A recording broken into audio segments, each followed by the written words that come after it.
So hi, welcome back to our YouTube channel. So guys, ಇವತ್ತು ಮೈಸೂರು ಹೋಗ್ತಿದ್ದೀನಿ. ಬನ್ನಿ, ನಿಮ್ಮನ್ನು ಕರ್ಕೊಂಡು ಹೋಗ್ತೀನಿ. ಇದು ಬೇರೆ ಒಂದು ಇದ್ರಲ್ಲಿ ಬರುತ್ತೆ, ಅಂದರೆ ಬೇರೆ ಒಂದು ಅಕೌಂಟಲ್ಲಿ ಬರುತ್ತೆ. ಆ ಅಕೌಂಟ್ ಏನಾಗೈತೆ ಅಂತ ನಾನು ಮುಂದೆ ತಿಳಿಸ್ಕೊಡ್ತೀನಿ. ಬನ್ನಿ, ಇವಾಗ ಟೈಮ್ ಆಗೈತೆ, ಹೊರಡೋಣ. ಬನ್ನಿ, ಬಸ್ ಸ್ಟ್ಯಾಂಡ್ಗೆ ಹೋಗಿ ಸಿಗ್ತೀನಿ ಗೈಸ್. ಬನ್ನೂರಿಂದ ವೀಡಿಯೋ ಮಾಡಿದ್ದೆ, ಬಟ್ ಆ ವಿಡಿಯೋ ಡಿಲೀಟ್ ಆಗಿಬಿಟ್ಟಿದೆ. ಇದು ಮೈಸೂರು ಬಸ್ ಸ್ಟ್ಯಾಂಡು, ಅಲ್ಲಿಂದ ವೀಡಿಯೋ ಹಾಕ್ತಿದ್ದೀನಿ, ನೀವೇ ನೋಡಿ.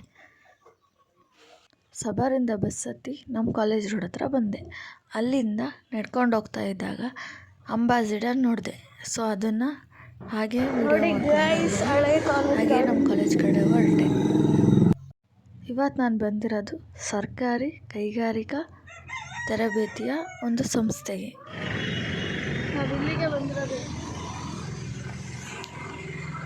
ಮಾರ್ನಿಂಗ್ ತಿಂಡಿ ತಿಂದಿರಲಿಲ್ಲ, ಸೊ ತಿಂಡಿ ತಿಂದ್ಕೊಂಡು ಕ್ಲಾಸ್ಗೆ ಹೊರಟೆ. ಕ್ಲಾಸಲ್ಲಿ ವೀಡಿಯೋ ಮಾಡೋಕ್ಕಾಗಲಿಲ್ಲ.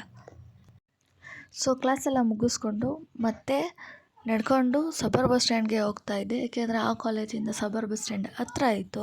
ಸೊ ಹಂಗಾಗಿ ನಾನು ನಡ್ಕೊಂಡೇ ಹೊರಟೆ. ಅಲ್ಲಿ ಸುತ್ತಮುತ್ತ ನೋಡಿಕೊಂಡು ವೀಡಿಯೋ ಮಾಡಿಕೊಂಡು ಹೊರಟೆ. ಸಬರ್ ಬಸ್ ಸ್ಟ್ಯಾಂಡಿಗೆ ಬಂದು ಪಾನಿಪುರಿ ತಿಂದೆ. ಅಲ್ಲಿಂದ ಮನೆಗೆ ಹೊರಟೆ. ಮನೆಗೆ ಹೋಗ್ಬೇಕಿದ್ರೆ ನಮ್ಮ ಅಪ್ಪ ಫೋನ್ ಮಾಡಿದ್ರು ಅಂತ ಅವ್ರ ಜೊತೆ ಬೆಂದೂರಲ್ಲಿ ಹಬ್ಬ ಇತ್ತು. ಹಾಗಾಗಿ ಅಲ್ಲಿ ಊಟ ಮಾಡಿಕೊಂಡು ನಮ್ಮ ಅಪ್ಪನ ಜೊತೆ ನಮ್ಮ ಮನೆಗೆ ಹೊರಟೆ.